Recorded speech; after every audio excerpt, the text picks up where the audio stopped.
Hello, good afternoon, everyone. The beauty about 4 o'clock is that it always confuses me whether it is afternoon and evening. I'll just check with my colleague Nidhi. Nidhi, what do you say? Is it afternoon or evening? I think it's evening. It's Huh? evening? Okay. Yes. And maybe it's time for some chai. So I welcome you all. Bring your tea, bring your coffee, bring your favorite beverage, and let us all have a good round of chai pe charcha, a good round of discussion. And that is what our Friday webinars are meant for. So a very warm welcome to everybody in the room. We have very few right now, but we really hope that people keep coming in and join the discussion. So yes, welcome with yet another Friday reflections, another session of Friday reflections. And as I mentioned, that this is a series of monthly webinars that are hosted by the Teacher Foundation. And every month we try to bring in a topic, bring in a theme that is relevant for the times that we are living in. And well, final exams are over, and last month we spoke about marks, mind over marks, and what is the relevance of marks today, what is the importance of it, and how to really help young people make connection with marks and with life essentially, and see how they do and how they do not decide what is there in the future. And as we are 1 month from there, now that examinations are over, we are, slide is yes, we are here to discuss. We are here to discuss what happens after marks, what happens after examinations, and especially after the big examinations or the so-called big examinations, such as the board exams, the 10th and the 12th grade. So before we get into it, maybe let us all quickly agree upon how are we going to engage today. We are going to use the chat to share our thoughts, reflections, even to ask questions. Please do ask questions. We have a wonderful guest over here today, and we're going to go through some very interesting statistics as well as a quick fireside chat. So be ready with your questions. We are also, and do subscribe to the YouTube channel and share with your colleagues. I'm going to share our handles right at the end. My colleagues will share them in the chat as well. But do subscribe, because there's a lot of interesting stuff that we keep on sharing on our YouTube channel. And there is going to be a question and answer forum towards the end. So do keep your questions ready. Do use the chat. And again, this is a reflective space. It is not about fixing anything, but yes, it is definitely about understanding better, understanding education, understanding learning, understanding learners better. Yeah. So, yes. All right. So I'm going to begin with this very interesting statement today. Yeah. 85% of jobs that will exist in 2030 haven't been invented yet. Yeah. And I'm going to maybe just give a few seconds if people would like to just share their reaction to this statement. What does it really tell you, or how does it really make you feel? What is the connection you're making with this statement? You can quickly write it down in the chat box. So 85% of jobs that will exist in 2030 haven't been invented yet. And this has been published by the Institute for Future via Dell Technologies report. I can see the chat is active, and somebody has shared that, yeah, Maya says, imagine just 4 years from now, and we don't know what jobs will exist. Exactly.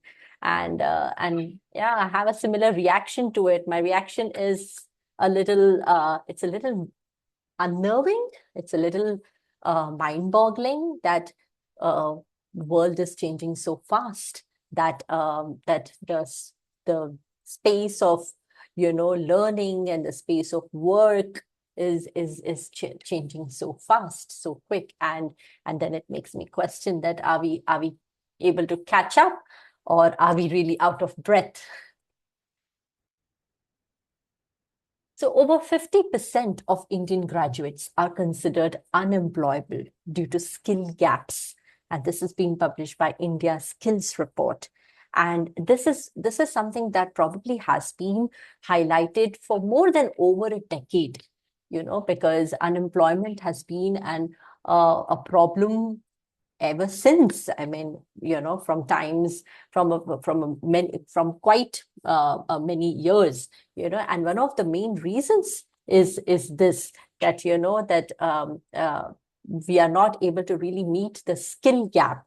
And perhaps one more reason that contributes to it is also this: students still cluster into 5 to 7 safe careers despite thousands of other options.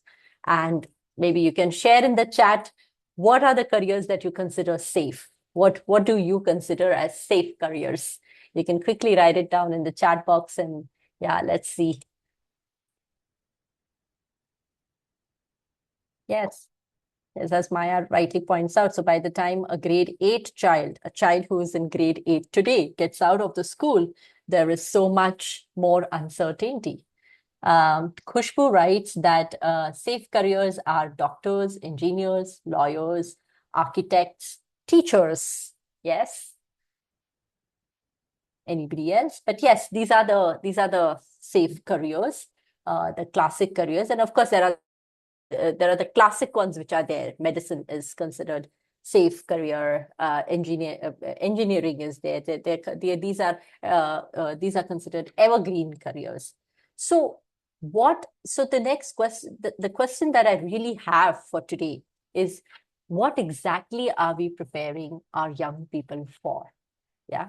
And you can consider this as a rhetoric also, because if we don't know what exactly is going to be required 4 years from now, yeah, what are we going to really prepare them for? What are we kind of making them ready for? Yeah. And for this, I'm going to invite you all to explore this together. And as I mentioned right at the beginning, that we have a speaker with us today, and the speaker is Jayalakshmi.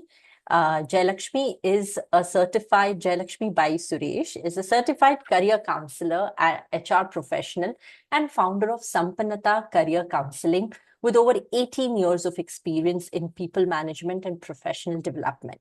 She specializes in helping students move from confusion to clarity through practical research-based approach that integrates interests, personality, aptitude, strengths, and values. As a motivational speaker, she is passionate about empowering students and parents to make informed, confident choices regarding career and build a purposeful future. So with that, I welcome Jayalakshmi to the session, and let us all see what she has to share about careers, about jobs, and future, whatever that means in today's day and age. Yeah. So over to you, Jayalakshmi. A very warm welcome. I'll just switch to your presentation. Yeah. Thank you, first of all, the Teachers Foundation and Manila for giving me this opportunity. And it's clearly said that turning uncertainty into clarity is the job that I've been doing, and I would love to do that in today's world, which is really happening. And perfectly said, reimagining careers and success for young people is an important aspect, or I would say that's going to be an important ingredient for a student, for a parent, and all the educators.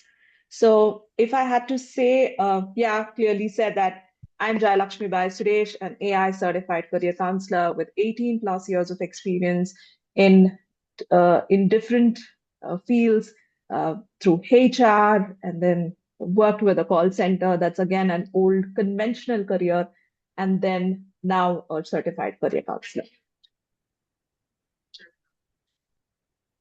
Okay, so we'll move on. So, like it was earlier mentioned in the slide, saying that we're looking at 5 to 7 careers, and that's been the trend even now. So, if we have to look at the 7 careers, 93% of the Indian students are only aware of 7 career options. They think that the career options are limited to engineering, accounts and finance, medicine, management, designing, law, and others.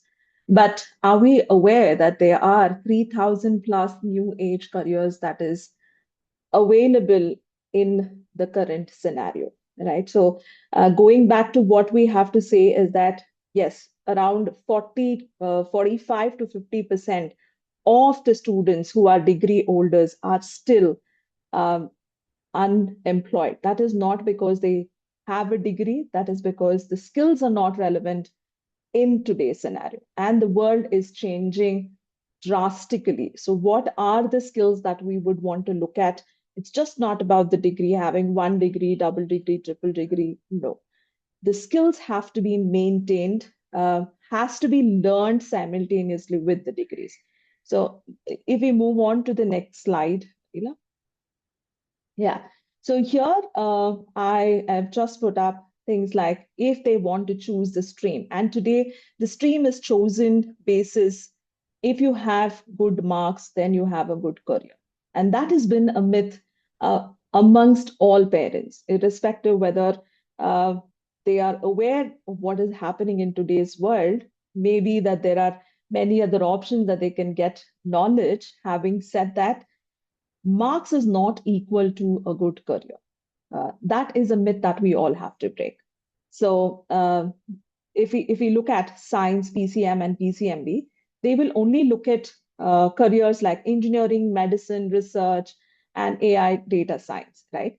So what is that other careers? What are the new age careers that we can look at is in engineering and tech roles that we can expect to grow significantly is adding AI to any of these careers is when we will be relevant into this automated world. Moving on to commerce, what are some careers that we can look at? Sorry, you'll have to go back to the slide. I was just, yeah. Moving on to commerce, there are career paths that we can look at is finance, accounting, banking, business analytics, management. While the concepts are very important, but the shift has to happen towards analytics, fintech, and how can we enable the digital business roles is something that will keep us relevant in the commerce roles. And going to arts and humanities, which is always from the conventional or the traditional way it has looked like, if you are not between that 95% to 98%, or then you are not fit to be an art student, right? So anything between 95 to 98%, it is decided that you are going to be a science student. Whether you like it or don't like it, that is the norm even today, right? So commerce, anything between 80 to 95%, then your order or your category is commerce. Anything below that, you don't get a seat in the college that you want, but you are adamant about that status quo, and then you're in humanities. So that's how it is looked at. But how many of us know that there are so many career options that is available in arts, which pays better than what an engineer or an accountant or a CA would earn? So that is the awareness that has to come in. So there are growing demands in creative fields, in education fields. Mental health is one of the top priorities today, be it at whatever age categories that we are talking about. Communication related roles, marketing and communication roles have been opened up in corporates today, and we don't have succession planning for those folks. Right. So going back again, while these 3 streams are very important, there are vocational and skill-based trainings. ITI trainings, diploma trainings, rapidly increasing because it is a skill-based hiring. Today, the world is looking at not degrees. If you have a skill, you are hired. And if you look at the right towards your right, it says 40% of the core job skills are expected to change globally, which means that 40% of the jobs that is going to get created will only be skill-based hiring. And by 2030, we will look at 170 million new jobs that is emerging. And the job transformation, which means that 92 million jobs will get displaced. When I say displaced, anything that has a repetitive task will get displaced. These jobs are just going away. And clearly said, employability challenge today is while we have people, while we have manpower, but they are not skill-based kind of folks that we have. And that is the biggest employability challenge. So no stream is better than the other. The future only will depend on skills, adaptability, resilience, and most importantly, continuous learning. So we can move to the next slide, Mali. Okay. So I have just put up around 15 careers here, which is the top trending careers, which is growth, future, and the trending careers. I don't know if you all can look at it, but I've just highlighted saying that there are 3,000 plus new age career options. How many, while we would have heard that, software engineering, IT would not have jobs in future. But DevOps engineering, UI, UX designers, these are the jobs where AI capabilities are included, they will still have jobs. Like I may keep repeating in my entire conversation, if we are not relevant to this skill, no job is safe. What we call the job as safe careers, like, I know Kushbu has mentioned doctors, engineers, lawyers, architects, and teachers. Yes, teachers is a safest career amongst all is why I would say is because that is an AI resistant career. The reason being somebody has to learn and has to be projected or taught to somebody. A trainer, a teacher simultaneously is the safest job.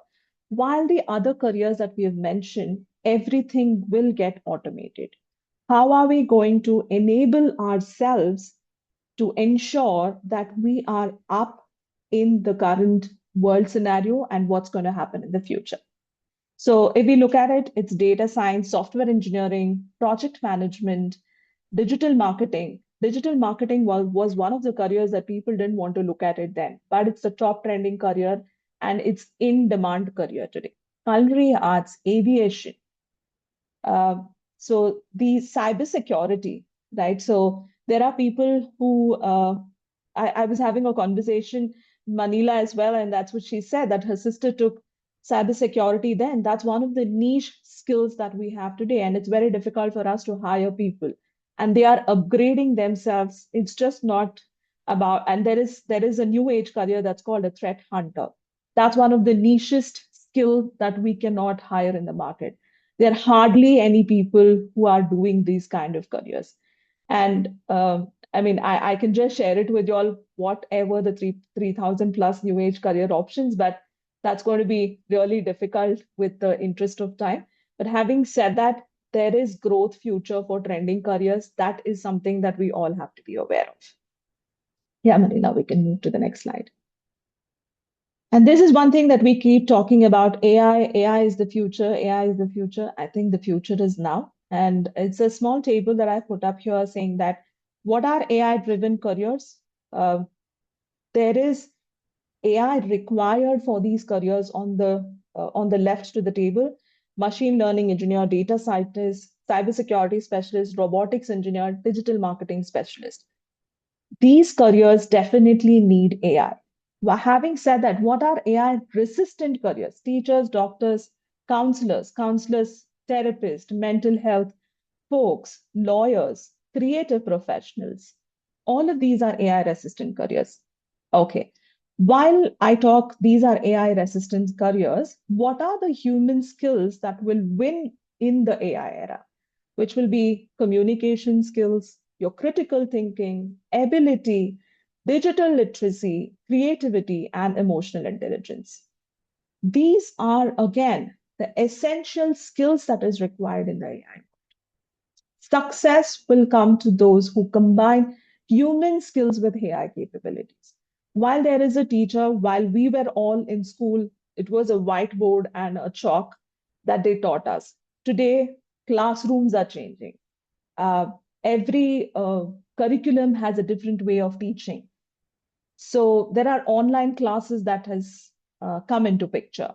There are home schools that has come into picture. So while the technology is moving, which means teacher's job is important, but what is it enabled into a teacher's job is technology. What is that technology is AI. That's how it is enabling them to definitely make their jobs better. While these human skills are important in the AI era, but we need to ensure how we are going to enable this to be successful and how aware are we about this and what are we teaching our environment and the people that we have in and around. Yeah. Okay. Next slide. So these are the skill revolution. I would say the top 10 fastest growing skills by 2030 are AI and big data from a technology perspective, networks and cybersecurity, technology literacy from a conjunctive problem solving and future skills perspective, it would be, or interpersonal and emotional intelligence perspective, the skills that is required is creative thinking, resilience, flexibility, and agility. I think this is one of the skills that has to be taught at a school level. How can we teach them? Resilience, how soon can they bounce back? Flexibility, how fast can they adjust to the changing situations? Agility, you know, uh, how soon or how quick they can adapt to these changes. All of these things has to be done. How can they be taught? With projects, conceptualize things, move from mark-based teaching to a skill-based teaching. Maybe there are policies that is there, but at a school level, we can definitely bring in those changes.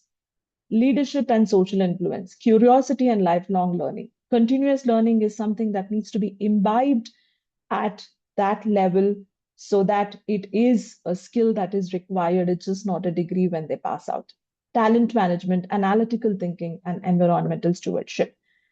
So in the next table, it clearly tells about what are the categories, 4 categories we have, and these are the skills that will be in demand in the future. And it's going to be more or less the same. So any questions here? Until here, I'm clear, I'm fast. I think what I find interesting is artificial intelligence in the category 1 and emotional intelligence in category 3. So Yeah. both are It required goes hand in and hand. they have to go hand in hand. Well, like I told in the previous slide, human skills that will win in the AI era is the emotional intelligence. But emotional intelligence to articulate artificial intelligence will be the game changer. So yeah, we can move to the next slide. Yeah, I think I'm done with my bit of uh, data sharing and my bit of insights about reimagining careers. I hope it was helpful. And thank you once again. Thank you. Thanks for those insights, Jayalakshmi. And maybe, for as a follow-up, I might want to ask you a few questions, just to go a little deeper into the idea of choosing careers and exploring jobs today. So my first question to you is, what are the biggest myths about careers that you see parents and schools still holding on to? And what does current data really tell us in order to kind of, debunk these myths?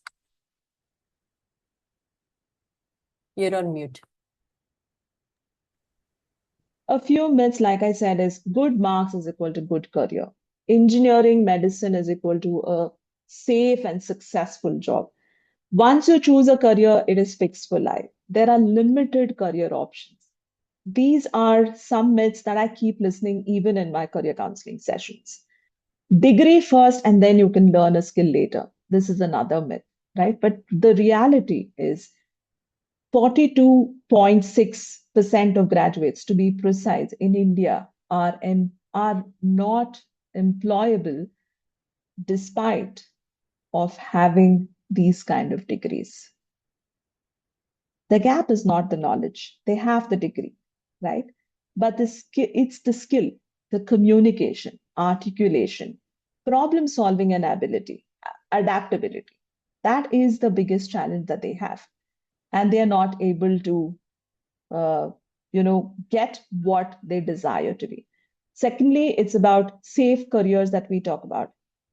Highly educated graduates in medical or engineering not upgrading themselves, not understanding the skill, not been relevant in the market. So I keep repeating myself again, there is nothing called a safe career anymore. If you are not relevant to the market, the new norm is being relevant to the market is when you are going to be safe in the job world.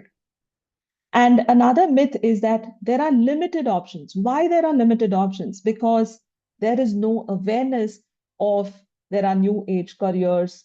There are they think that there are no options at all. Like we saw that 93% of the students are only thinking that there are 7 careers and these careers are the safest.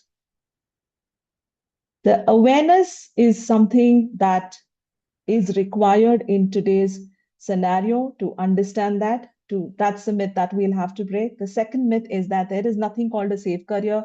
We will have to be up in the game, understanding and be relevant with the skills. And good marks is never good career. It's about exploring, understanding the strength of a student and choosing the right stream to be relevant. And with degrees, skills have to simultaneously go with it. I hope that answered the question. Absolutely. Thank you. Thanks for bringing those up. And just follow up on that. So what are some emerging careers today that are not only financially viable, but also meaningful in long term, especially for students in India? I know you already showed a few, through your graph. Yeah. But, as you said, the 3,000 new age careers. I would like you to share, what are some of the surprises in that list, careers that we never really considered, skills that we never considered as careers, but they are actually new age careers. So what are some surprise entries in that list? Digital creators, right? Content creators. While we have multiple content creators, but a content creator with a good storyteller is going to be a priority, a niche kind of a career that we will look at in the future. And mental health, right? So, like I said, mental health is one of the careers that we will all have to closely look at. And this is again going back to arts and humanities, who said that arts and humanity is still not considered as a stream that needs to be chosen. Mental health is required amongst all industries, all gamuts of industries. We need mental health, uh, counselors, psychologists. So these are some careers. And allied healthcare. When I say allied healthcare, nutritionist, is another booming career that we can look at. Physiotherapist, that's another career. From a educational industry, if I have to say, trainers and instructional designers, right? I have been a HR for almost 15 plus years. Instructional designer has been an evergreen career and has been one of the niche hirings that we've had. Then, now, even later. So these are some very important, it's just not meaningful, but financially strong and future ready careers. And there are careers like environmental consultant, data analyst, AI, ML engineer, freelancers, remote professionals. And today the world is moving so fast that you can sit out of anywhere and work. Just that be relevant to the skill and you're hired, no matter where you are. Great. Thanks for that. Anshu, I can see your hand is up. Would you want to ask a question? Yes, ma'am. Good evening and Jai Hind, everyone. Good evening. Uh, My question is, since the students are selecting their career, start selecting and working on their skills from the class 8th or 9th grade onwards. Clear? Yeah. In that case, what happened that the child is going to complete a 9, 10th, 11th, 12th, 4 year, graduations is going to be 4 year, and then master is going to be 2 years. That is almost 10 years.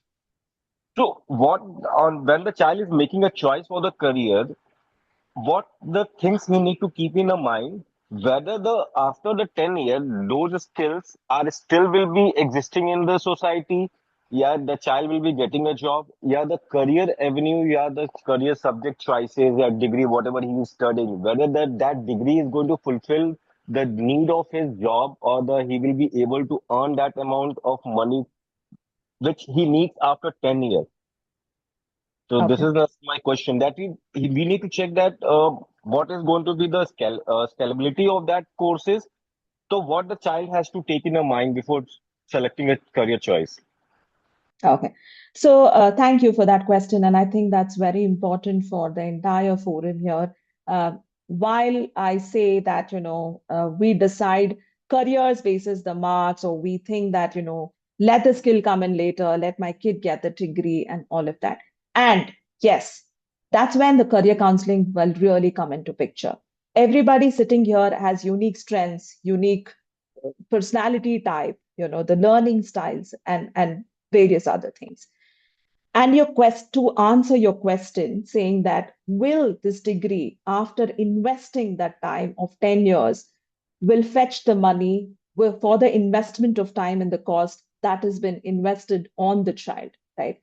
That is when we as career counselors come into picture and tell that this kid has a particular personality, interest, learning type, and a motivator aspect. And this has to be done anything between 8th standard to grade 10. That's when a perfect stream selection would happen. What really happens in the stream selection is, first, there is no, uh, firstly, it will help a win-win situation at home between a student and a parent to decide choices. What are the top choices? What are the good choices? And what is that we need to weed out? And in today's economic forums or bigger forums, we know what is really happening. The careers that was relevant 5 years ago is no more relevant today. That is how fast it is moving. In order to take a relevance, in order to have options, in order to make those informed decisions, it's important as a parent, as an educator, to have career counselors into the institution to help. That is how it will help make a student and a child decide, and there is no pressure. No decisions have to be made by pressure, societal um, uh, differences, and advices from people who have very nil knowledge about what's happening in today's world. My simple answer is career counseling plays a bigger role in making informed decisions before we make a stream selection. Because today, like I said, if today we have 3,000 plus new age career options, tomorrow it's going to be 5,000, even 10,000. So the answer is please take a detailed career counseling session before you make any informed decision as a parent and as a child. I hope Another that matter. answers your question, sir. Yes, yes, I got a little bit of insight of this. Another one question is, sorry, I'm just asking second question to you. No problem. Uh, but as soon as there's a upgradation in different career choices and different career avenues and all these things, are our really universities are enabled with those type of courses? Because as we see that every 5 year, the 6 year, the courses and the new demand of the job categories are being created in the market, and the companies and they are not getting the employees with the new skills. So is all pressures comes to the level of the school level for making a child to select a right stream or right career avenues. But what about the colleges? They had also need to be upgraded in that self in that case. While the career options, what we have, curriculums are designing and they are also changing accordingly. That's why they have multiple skill-based kind of courses that is there, right? So in school, apart from your curriculum, there are different courses. Let's say that, sports management is another new age career. So we don't have sports management as a subject, but sports is taught in school. What does it teach a kid? It teaches discipline, it teaches leadership, it teaches agility, it teaches flexibility. That is how, and we just don't send our kids to school and college. We also enable them or get them into some extracurricular activities. So education industry is also slowly moving into the curriculum that is required in the job market today. Most of the schools have moved just not from teaching what is there in the textbook, and that is why we have projects in school, which is more conceptualized. That is what is going to teach the kid at a college level or a school level how resilience can they get into what they are doing. I And we think need to be Anshu's, updated. but I think Anshu's question was about, why do schools face the pressure of helping children decide careers, while colleges also need to just put in, as much thought in helping young people decide, decide their careers. And Like, maybe my response. I also want to add that all the pressures come to the school. Suppose that the child has taken the stream of the science and later he find out that the science is not good for that. There should be a certain plans for the universities and the colleges also. That should be, they should ask that child, "Nee, this is going to be this," and the counseling is going to be there also at that time. Also, it's going to be. But I think the Colleges are story implementing that, yes, colleges are implementing that, and the implementing it. story changes a little because children grow up. They are young people. They are young adults by the time they reach colleges. Yeah. So so the story changes. I think in schools it is important because they still don't have that depth, The of understanding foundation. of Yeah. self as well of the world around. Yeah. So that's why the focus is on schools. But thanks, Anshu, for your questions and helping us delve a little deeper. So we'll continue with the discussion, and my next question comes from there. That then how do we define career stability in today's day and age, Jaya? And because what do you think has really changed, and what should we now be preparing young people for? Is there anything like career stability? Yeah, the career stability has changed significantly over the last 10 to 15 years. Back then, it used to be one degree, one job, one company. Stability means, you are staying in that company or in that factory.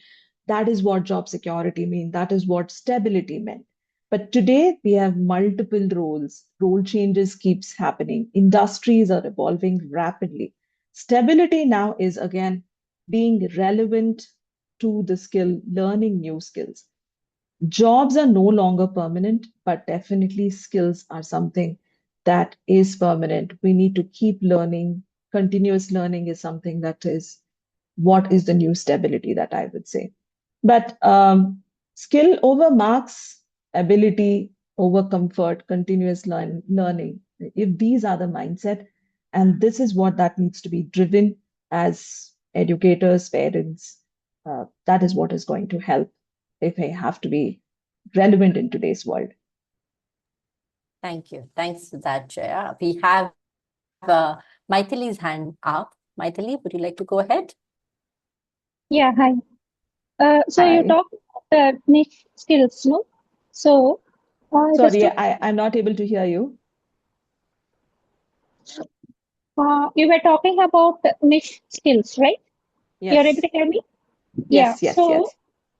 So say if we are leaving this engineering, doctor, or kind of careers and choosing niche skill, so there will be more competition, right?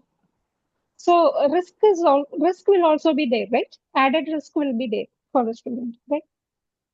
Okay. Is that Opportunities all will your be, question? Yeah. Okay.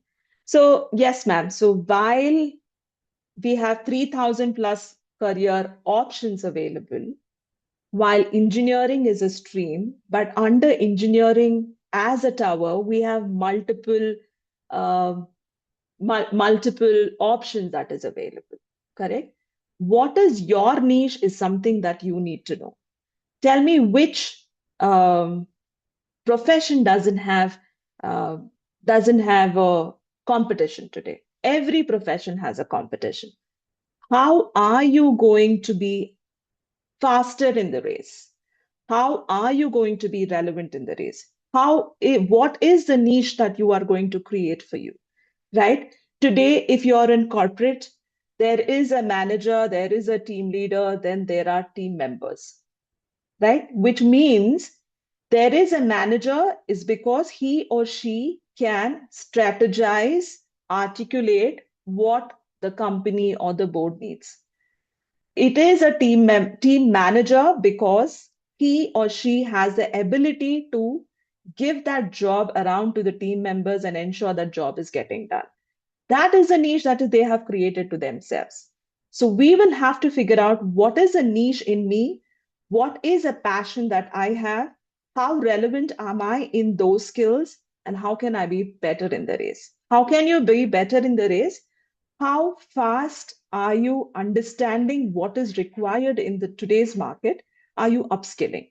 If you are upskilling yourself every 6 months, 1 year, 2 years, then you have created your niche. You're always up in the market. I hope that answers your question. Yeah. Is there any scientific way to find out for a child what the child is capable of early? Yes, you can contact me. Yes. Um, I think what she means is you can go Definitely, for yeah. aptitude testing. You Yeah, can I was just joking. Yeah, there is, you will have to figure out the psychometric assessment will be done. And today, the psychometric assessments is just not about a few questions.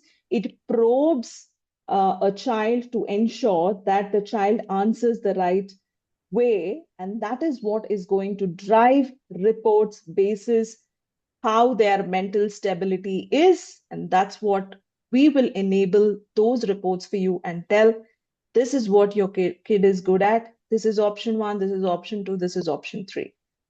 And that is what we can guide. And yes, very good question. And I'm not saying that, because I'm a career counselor, but I envy this generation has so much options that is available and there is somebody to guide. And please utilize this opportunity to ensure that we don't waste that 2 years after 10th and take a U-turn or, you'll have to ensure that there is a change in a stream and all of that. It is going to be a lot of mental pressure on the kid. And there is a lot of competition in 2 years. So please ensure that it is made in a scientific way and it is decided as a win-win situation. But Jaya, since you also mentioned competition and you also mentioned ability to be really fast, but at the same time, also knowing what you're really good at, what your passions are. Uh, U-turns can still happen, right? So, I mean, Yes.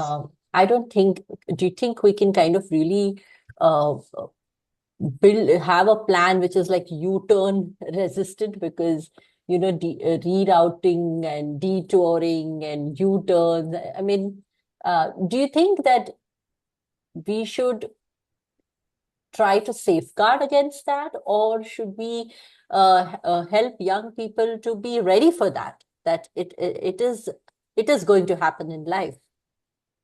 Yes. I will break that into different questions, right? So firstly, I will take the question, is U-turn detouring with what has really happened? I knew, and like you said clearly to Ashutosh's question, Anshu's question, saying that why is it the pressure is on the school and not on college? You rightly answered. The thing is that they become a better adult when they move to college and they want to make those changes, right?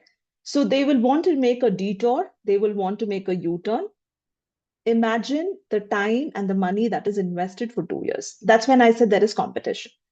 This is when there needs to be an informed stream selection that needs to be made at 9 to 10 standard to avoid that competition to save that 2 years.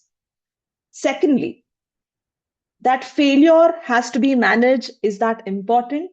Yes, it is important because that's what's life, it's ups and downs.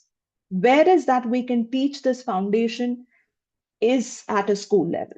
It can be projects, having resilience, adaptability, flexibility kind of roles that we adapt with that so that failure is not taken as a rejection for a child when they are in their 11th and 12th. And today, there is not like an exactly U-turn that they have to make.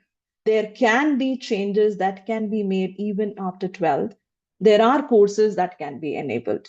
It doesn't have to be because I took commerce, can I go into BC, can I go into, sorry, I took arts, can I go into a BBA, BBM? There are ways that we can look at and work it out. It doesn't have to be a waste of time and energy. I hope that answered. Absolutely, absolutely. And I completely second that. I mean, to be very honest, my school had a career counselor and it was 23, 24 years ago. And, that the school had a career counselor at back then. And it helped me. It really helped me. So I'm quite surprised that how today, schools don't have career counseling sessions or don't have career counselors in place, but yes, I kind of agree with what you say there. Last question for today, Surabhi. Surabhi, you have your hand up. Hi, ma'am. Hi. Ma'am, my question is like, as you said in the beginning, teaching is the most stable career, right? Yes. Ma'am, then why it is so people they choose teaching as the last option? Like if nothing is left, engineering is gone, medical is gone, so ultimately what you can do, you can teach. This is what. Why is this so, ma'am? No, it's again the choice, Ruby. So I wouldn't say, and teaching is such a I mean, today we remember our teachers. I don't know, this chairperson of NPS had written such a nice story about how we remember our teachers and we don't have to wait for Teachers' Day to actually go ahead and wish them and things like that, right? Maybe the teacher has forgotten you, but the teacher had told you something that will remain with you forever, right? So I wouldn't say a teacher career is the last career that needs to be chosen. It's a choice that an individual will make, right? Learning engineering and somebody is a professor, you did not want to do an accountant job, you like children, that's why you chose teacher.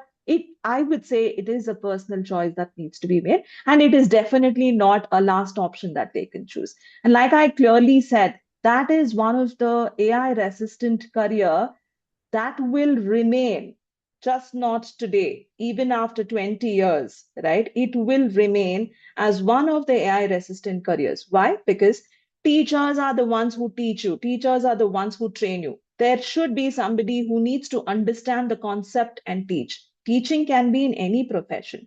So, I mean, I don't know. It's completely the personal choice that's made. Yes, Yeah. ma'am. Thank you so much. Thank you.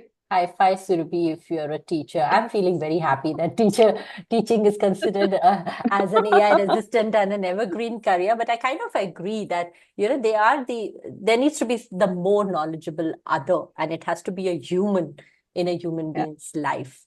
I think, Yes, and ma'am. that's where teachers play an important role. It cannot be a computer, it cannot be a chat screen in a child's life. So that's why there is one more interesting question on chat, wherein Jayashri is asking, how can we help a cross-major student or a distance degree graduate with these new skills? How can, I mean, they're actually pursuing, what are they pursuing is A something that we need. cross major, do you mean to say that a person who has changed?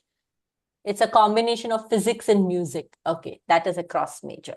So that's an Yeah, example. so there is two skills here. Plus, there are like we are looking at vocational and skill based is also another new age career that they can look at. They can pursue this like as a either one of their professions is something that they can choose with physics and music. Music is maybe a passion, physics is the subject that they are looking at, right? So again, if they have both as their majors, is again a choice that they can make. And where is that they want to pursue their interest is something that we can look at it and help them accordingly. And it's not that different, right? Because study of sound, I mean, essentially involves physics. Physics and yes. Yes. So if a person has chosen physics and music, I mean, that's the example, since that's the example given, maybe there are those, intersections at which the person really wants to do something. It can be research, it can be teaching, it can be inventing something. So, yeah. So I think it's still relevant for even for a and distance degree. What do you think about that, Jayashree? Students who are in distance learning courses, how do we help them with these new age skills? So again, I have done my MBA via distant education. Okay. What is keeping, I'm sure there are people here who would have done that. What is keeping you relevant is choosing or knowing what your niche is, what are you good at, what is your passion, and figuring out an opportunity in what your niche is. If you know that, whether it is distance or a full-time work, both of it will remain as is if we don't take that step. I think Maya has a question. Yes, my concern would be that are the actual skills this student learns, is it just a degree that they get?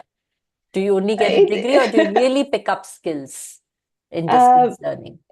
In distance learning, ma'am, there are multiple ways. There are classes that happen, there are webinars that happen, there are online classes that happen. And it completely depends on the faculty and the student. What is that we are grabbing or learning from these classes that we have? Again, there is an opportunity that they can create. So distance learning is something we're just not going to college and sitting there for a few hours and understanding the concept, but more or less the concepts in distance learning will remain as is that we're going to college full time. It completely depends on the student and the passion that is there in a student to grab those or understand the concepts, understand the learning, or maybe be part of a bigger projects.